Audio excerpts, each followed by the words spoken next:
नमस्कार दोस्तों। मैं स्वागत करता हूँ ज्ञान की पाठशाला में। आई होप आपका एमपी पुलिस का पेपर अच्छा गया होगा। तो कैसे हैं आप सब बताइए।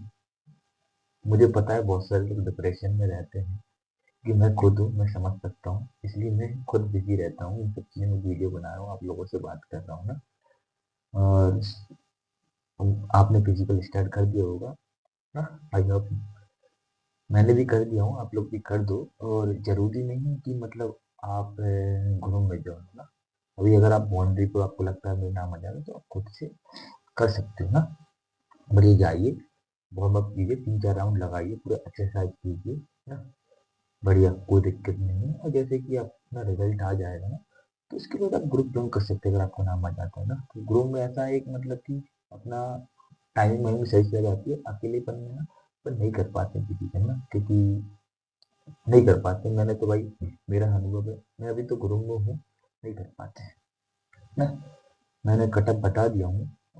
कुछ लोग कमेंट्स कर रहे थे कि मतलब कि गर्ल्स का कटअप क्या रहेगा। भाई आपने नोटिफिकेशन पढ़ो, नोटिफिकेशन में साफ साफ लिखा है कि बॉयज एंड गर्ल्स का एक ही कटअप जाएगा ना, अलग से नहीं बनेगा, दोनों को एक ही कटअप जाएगा। ये फिजिकल के बाद जो फाइनल रिजल्ट आएगा उसमें गर्ल्स को रिजर्वेशन मिलेगा, वो 35% उनके लिए आरक्षण मिलेगा ना। तो आप ये भ्रम में मत रहिए कि गर्ल्स का लग जाएगा, नहीं, सेम कटअप जाएगा गर्ल्स का। अगर वो वीडियो बना रहा है गर्ल्स का लग, तो उसने नोटिफिकेशन नहीं पढ़ा है ना, वैसे ही बना रहा है ना। क्योंकि अपन तो स्टूडेंट वैसे भी अपन पढ़ते हैं, अपने को मालूम है ना। और आपको भी मालूम होना चाहिए ये बात, नोटिफिकेशन पढ़ा करो पूरा। जब भी अपन किसी चीज का भी फॉर्म भरते हैं तो पूरा नोटिफिकेशन पढ़ा करो ना। और कुछ लोग कमेंट्स कर रहे हैं कि 70 70 नंबर है तो मैं तैयारी करूँ कि नहीं करूँ। भाई 70 नंबर बहुत होते हैं, आप तैयारी कीजिए।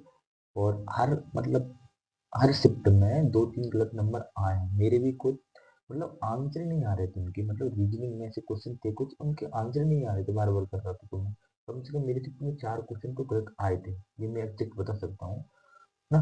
तो ये समझ लीजिए हर शिफ्ट में क्वेश्चन गलत आते हैं। और ईएसबी का भी पहले से ही चला आ रहा है ना, आप देखते होंगे। तो वो क्वेश्चन गलत देता ही है, क्योंकि एक मतलब अभी वो लगाना है अपन को आंसर की आएगी तो क्वेश्चन गलत तो हम उसमें लगाएंगे तो उसको 150 रुपये मिलते हैं। एक अगर क्वेश्चन पे को लगाते हैं तो ना। रॉन्ग क्वेश्चन पे अपन क्या बोलते हैं उसको, फिर याद नहीं आ रहा मेरे को ना।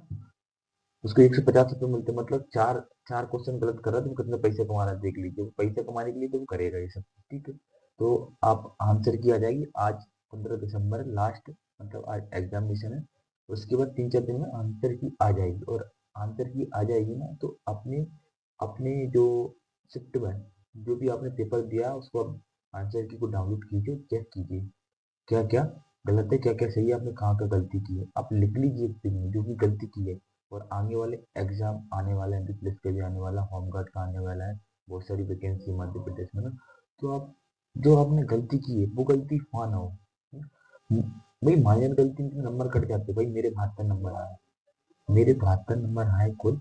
और मुझे ऐसा लगता है कि मैं माइनर गलती करके आया हूँ, बहुत ज़्यादा छोटी छोटी गलती मेरे नंबर करे, कम से कम मेरे नंबर जाते 75 प्लस 77 नंबर होते मेरे नंबर। मुझे ऐसे ही लग रहा है कि मैं माइनर गलती करके आया हूँ कुछ ना। कुछ तो ऐसी पजल थी, पजल मेरे से बनी नहीं ना। 4 क्वेश्चन पजल के लाइन बाई लाइन पूछे थे मेरे से, बैठक व्यवस्था पूछे वो बन गए थे। कुछ क्वेश्चन मतलब ऐसे पूछे थे वो किसी से नहीं बन सकते, रीजनिंग में ऐसे क्वेश्चन पूछे थे।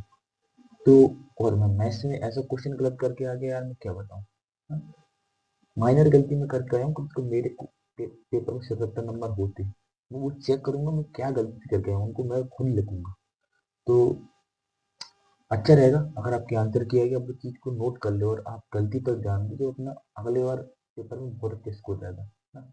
और मेरे को समझ में नहीं आ रहा, पिछली बार कॉन्स्टेबल मेरे इतने नंबर थे, 71 नंबर थे, मैंने क्या पढ़ा क्या नहीं पढ़ा, मेरे 72 नंबर रह गए यार। मेरे को खुद शर्म आती है यार, पता है इतना पढ़ता था, उसके बाद 1 नंबर ही इंक्रीज कर पाया हूँ। और ये बात सही है, मतलब लोगों के नंबर कब आ रहे हैं रियल में। मेरे मतलब एक भैया है मेरे यहाँ, रनिंग करने आ रहे हैं मुझे, उनके पिछली बार कांस्टेबल में 86 नंबर थे और इस बार 72 नंबर दे रहे हैं उनके। मतलब पिछली कांस्टेबल का पेपर हार्ड आया था, सरल नहीं आया था ना। समझ में नहीं आ रहा नंबर कम क्योंकि एक भैया दीदी भी है, उनके पिछली बार अच्छे नंबर थे, कम से कम 75 प्लस थे, अब की बार 57 नंबर ही आए उनके। बोल रही थी कि मैं पढ़ के नहीं, तो इतने नंबर पढ़ के नहीं जाता, उसके भी 60 नंबर आ जाते हैं भाई। हाँ, पेपर थोड़ा था मतलब घुमाने वाला था। मैथ्स मैथ्स अच्छी पूछी गई थी, मतलब मैथ्स नॉर्मली पूछी गई थी। मैथ्स के लिए अपन लग रहा था कि मैथ्स ऐसा पूछ जाएगा ऐसा पूछ जाएगी, मैथ्स नॉर्मली पूछी गई थी। और उनको कठिन लगी हुई थी, जो मतलब कि पढ़ के नहीं गए ना। अब जैसे एक मेरी फ्रेंड है, वो बोल रही थी कि मेरे से एडवांस ज़्यादा पूछ लिया। अब तुम्हारी गलती है, तुम्हें एडवांस पढ़ना चाहिए था ना। अब मेंसुरेशन में शंकु वगैरह जो पढ़ते हैं अपन लोग, रिज्म पेपरा में, वही पढ़ना चाहिए ना। चैप्टर कभी कंप्लीट माने जाएंगे तो सब चीज पढ़ोगे तुम, वो कुछ भी पूछ सकता है, ऐसा नहीं। अब तुमने वो पढ़ा नहीं, तुम्हें तो कठिन लगेगी ना। हाँ, मान सकते हैं कि उसमें क्या बोलते हैं अपना रीजनिंग में इनपुट आउट मुझे तो कोई नहीं पढ़ता है, वो यूपीएसआई वगैरह में आता है ना। यूपीएसआई वगैरह में आता है, पर भाई पढ़ो, सब चीज पढ़ो, कुछ भी मत करो ना। भाई मेंटल एबिलिटी पूछ ली थी, मेंटल एबिलिटी। भाई मेंटल एबिलिटी तो कितनी सरल आई थी भाई, मेरे तो पूरे मेंटल एबिलिटी के क्वेश्चन बन गए थे। कुछ क्वेश्चन थे जैसे कि मतलब आकृति गिनने के दो क्वेश्चन आए थे मेरे, त्रिभुज और आयत गिनना था। उसमें से मुझे ऐसा लगता है एक क्वेश्चन मेरा गलत था। आयत में जो आयत ना गिनने के लिए आयत और वर्ग, उसमें मिक्सर आया था, उसमें बताया कि आयत क्या है। अब मैं इसमें कंफ्यूज हो गया था कि सभी आयत वर्ग होते हैं, मैं कंफ्यूज में हो गया था ना। इनमें कंफ्यूज हो गया था लगभग ना, तो इसमें मेरे नंबर कटे हैं पक्का। रीजनिंग में अच्छी रीजनिंग आई थी, रीजनिंग में तो मेरे 5 से 7 नंबर कटे हैं। कटे हैं पक्का। मैं अगर मैं आंसर किया ही तो चेक करूंगा, पक्का कटे हैं मेरे ना। तो टेंशन लेने का नहीं मांगता। अभी फिजिकल की तैयारी करो, एक दो राउंड लगाओ, जाओ, अपने पैरों को मजबूत करो ना। मजबूत करना बहुत जरूरी है। उसके बाद आपको लगता है अभी लोग कटअप की वीडियो बनाएंगे, बिनर्स वाले बनाएंगे, तो उनकी वीडियो देख लेना, तो वो बता रहे हैं अगर आप नंबर इतने हैं तो आप फिजिकल की तैयारी कर सकते हैं, कोई दिक्कत नहीं है ना। तो मैं तो बता ही रहा हूँ, अगर 70 प्लस यू आर ओबीसी है तो आप कर सकते हैं, कोई दिक्कत नहीं है। और ईडब्ल्यू एस की जितने तो कर सकते हैं ना। एस टी एस सी वाले 65 से ऊपर कर सकते हैं, कोई दिक्कत नहीं है। और यहाँ कर भी रहे हैं 60 पर। एक भैया हमारी तैयारी कर रहे हैं एस टी वाले, 60 नंबर है, पर उनका फिजिकल कितने का जा रहा है पता है? 80 नंबर का फिजिकल जा रहा है उनका। और गोला पूरा फेंक रहे हैं। लॉन्ग जंप अच्छी आ रही है और रनिंग भी अच्छी आ रही है, 2:35 2:30 मार रहे हैं वो रनिंग ना। तो 80 नंबर का फिजिकल बन रहा है उनका।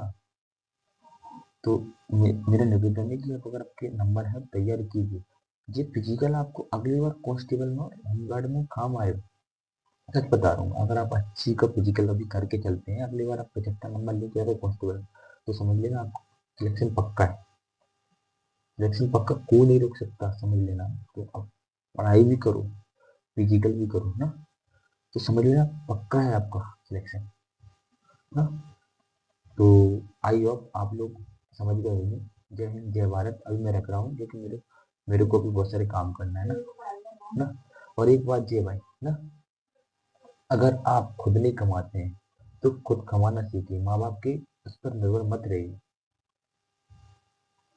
कुछ लोग क्या करते हैं, भैया हमारे यहाँ भैया लोग हैं अभी भी, वो पता है माँ बाप के पैसों पे ही पढ़ रहे हैं, 27 28 साल के हो गए हैं वो। तो भाई खुद कमाना सीखिए भाई, 12 बजे 12वीं के बाद खुद कमाना सीखिए। कुछ ऐसा मतलब कुछ, मैं ये नहीं बोल रहा हूँ कि पढ़ाई भी छोड़ दो, कुछ ऐसा पकड़ लो कि अपन को कुछ पैसा है ना। माँ बाप के पैसे पे कब तक निर्भर रहोगे भाई ना। अब ये पता नहीं जब लगे ना लगे, सबकी तो लगेगी नहीं जब, सबकी तो नहीं लगेगी जब, तुम्हें भी पता है ये बात ना। 7,500 वैकेंसी आई है, 7,500 लोगों की जॉब लगेगी, चाहे तुम रो लो चाहे गा लो ना। इसलिए जॉब पर निर्भर मत रहो, गवर्नमेंट जॉब पर अपना कुछ ऐसा पकड़ लो बढ़िया, उसको लेके भी चले अपन और साथ में पढ़ाई भी करें तो बेस्ट रहेगा मेरे हिसाब से। आपको डिप्रेशन में भी नहीं होगा। कुछ लोग क्या करते हैं, पढ़ाई पर निर्भर रहते हैं, डिप्रेशन में चले जाते हैं, मैं मर जाऊंगा, फांसी लगा लूंगा, ये कर लूंगा वो कर लूंगा। कुछ नहीं होगा, अपने जीवन समाप्त होगा इसमें ना ना। रहता है घर वालों से प्रेशर रहता है, हमारे यहाँ प्रेशर भी है, पर क्या करें, जान तो देते उनके चक्कर प्रेशर के चक्कर में ना। इसलिए निवेदन है, बढ़िया रहो, कोई दिक्कत नहीं है ना। और आप कमेंट्स करके बता सकते हैं आपको क्या क्या प्रॉब्लम है, इस पर अपन चर्चा करेंगे। जय हिंद जय भारत।